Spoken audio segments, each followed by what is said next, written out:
this week I watched Beetlejuice 2, and here are my honest thoughts. Alright, so Beetlejuice 2 is that your blockbuster film. It's what I would call an enjoyable family flick right in time for Halloween season because obviously it's Tim Burton and you know how you know, his movies, the genre, it's a mixture of the gothic horror, fantasy, humor. It's very intriguing stuff, and that's basically what this is again. You'll notice how some of the effects, animation, and stuff like that does remind you, especially me, of a movie like The Mask starring Jim Carrey. The animation is very childlike, it's very 3D like, and it's literally like a little bit cringe in the same time. Even after 36 years, Michael Keaton as Beetlejuice, he hasn't lost a step. The makeup's been on him for a very long time, it looks like. His behavior is just like the first one. I mean, there are actors who show that they're born to play a character, and Michael Keaton seems to be born to play Beetlejuice because the way he acts as his character, the way he moves, the way he talks, just the way he just brings his character to life. It's unreal. The supporting cast in Winona Ryder, Jenna Ortega, Willem Dafoe, Justin Theroux, and you have also Katheryn O'Hara.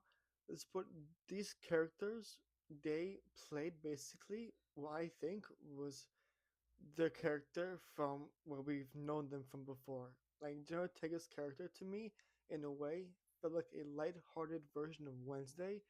Winona Ryder felt like the same version of a mom she played in Stranger Things, and Katheryn O'Hara just last film I've seen her in was Home Alone, so obviously I haven't seen her in many movies since, but she was a pretty decent addition, a pretty humorous addition, and same for Justin Theroux. He played as a cringe guy trying to be more involved in the family.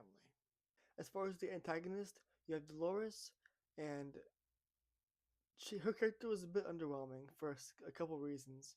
So the way her character was introduced or reintroduced, however you want to put it, it looked like as if the audience was set up for a pretty strong character who would be pretty difficult to get rid of in this movie. But no, I mean, her character was pretty underwhelming in a way where her ability was just to aid her existence, and just throughout the movie, she didn't get much screen time and she barely even got much dialogue, it felt like. And the only thing I liked was her decent backstory. That's pretty much it. So to me, I think they did her wrong a little bit. Also, another kind of flaw I found in this movie was the pacing.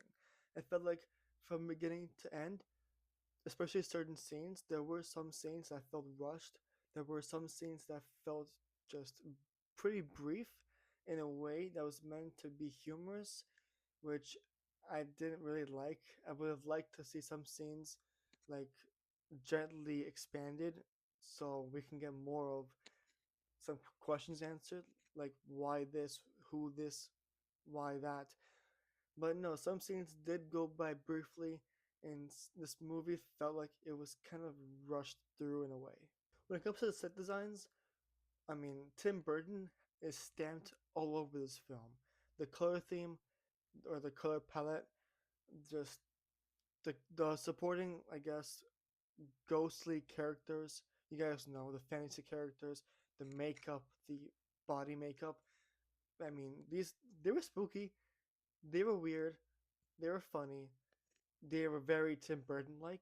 And if you're a fan of Halloween theme music, if you're a fan of Tim Burton style fantasy characters, if you're just a fan of Wednesday, um, The Nightmare Before Christmas, or those types of dark, spooky, entertaining, and slightly humorous films, then this film's for you.